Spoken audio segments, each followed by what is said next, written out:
नमस्कार, मैं हूं आलोक जोशी और आप देख रहे हैं बिज़ अड्डा। और बिज़ अड्डा में आज हम बात करेंगे एक मर्जर की जो खटाई में पड़ता हुआ दिखाई दे रहा है। जी, सोनी एंटरटेनमेंट टेलीविजन के इंडिया ऑपरेशन, सोनी ग्रुप के इंडिया ऑपरेशंस और जी एंटरटेनमेंट के मर्जर की बात कर रहा हूं मैं।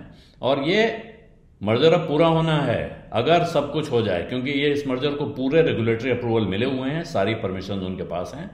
और अगर दोनों पार्टियां एकमत हो जाती हैं तो 21 दिसंबर आखिरी तारीख है इस मर्जर के पूरा होने की।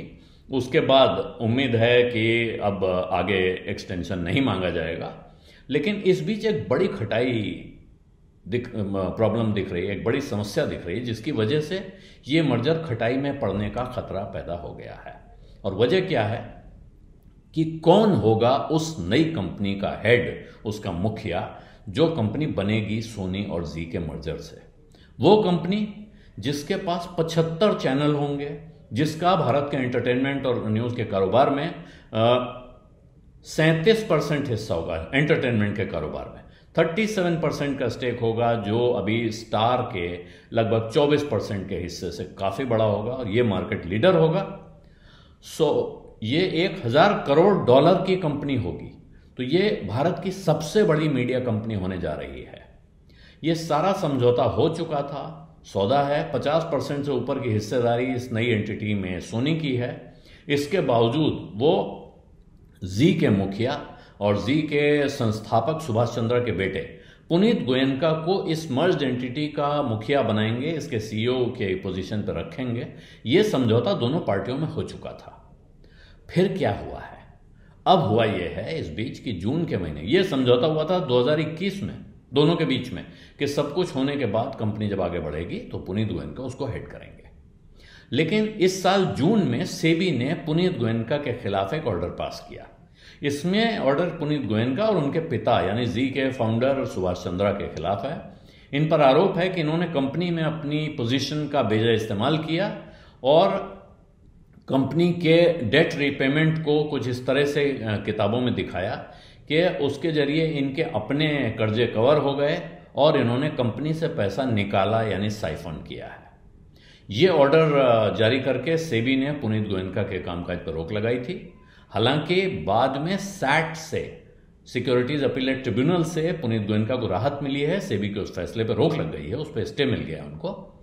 लेकिन सोनी की तरफ से अब उसको लेके शंका पैदा है और उनका मानना है कि इस सब के बावजूद अब ये कॉर्पोरेट गवर्नेंस का इशू बना हुआ है, इसलिए शायद पुनीत गोयनका का उस पोजीशन पे बैठना अब कंपनी के लिए अच्छा नहीं रहेगा।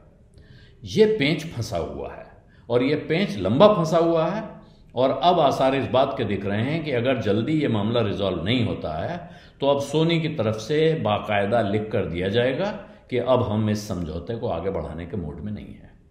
और ये हुआ तो ये इस ग्रुप के लिए तो मुश्किल की बात होने वाली है, लेकिन शायद दूसरों के लिए राहत की बात हो, क्योंकि ये जो कॉन्ग्लोमरेट बनने जा रहा था, जो बड़ी मीडिया कंपनी खड़ी होती, वो दुनिया के लेवल पे अमेजॉन और नेटफ्लिक्स जैसी कंपनियों को टक्कर देने की हालत में थी। और साथ ही भारत में रिलायंस इंडस्ट्रीज उसकी जियो के जरिए और अपने टेलीविजन नेटवर्क्स के जरिए जिस तरह से अपनी पकड़ उसने बना रखी है इस कारोबार पे, उसको भी टक्कर देने की स्थिति में ये कंपनी खड़ी दिखाई पड़ रही थी। अब ये सौदा पूरा होता है या नहीं हो पाता है, दोनों ही स्थितियों में मीडिया पे जो नज़र रखते हैं लोग और जो लोग मीडिया के कारोबार में अपनी हिस्सेदारी की गुंजाइश देख रहे हैं, उन दोनों के लिए ये बहुत नज़र रखने वाली चीज़ है कि आखिर इस सौदे का क्या होता है, क्योंकि उससे शायद आगे ये भी तय होगा कि भारत में एंटरटेनमेंट इंडस्ट्री अब किस करवट बैठने जा रही है। बिज़ अड्डा में आज इतना ही, इजाज़त दीजिए, धन्यवाद, नमस्कार। बिस्तक आपके लिए लाया है प्रीमियम मेंबरशिप प्रोग्राम, जहां आपको मिलेंगे कई सारे फायदे, जिनमें मार्केट न्यूज़लेटर, लाइव चैट पर आपके सवालों के सबसे पहले जवाब, मार्केट आउटलुक, वीकेंड पर मार्केट स्कैन, एंकर्स के साथ चैट और भी बहुत कुछ। इस प्रीमियम सब्सक्रिप्शन में 3 तरह के प्लान्स हैं, सिल्वर, गोल्ड और प्लैटिनम, जिनकी शुरुआत मात्र 159 रुपए महीने से होती है। इससे जुड़ना भी बेहद आसान है। बिस्तक के YouTube चैनल पर जाएं, ज्वाइन बटन पर क्लिक करें और अपना प्लान सिलेक्ट करें। बस बन गए आप हमारे प्रीमियम मेंबर।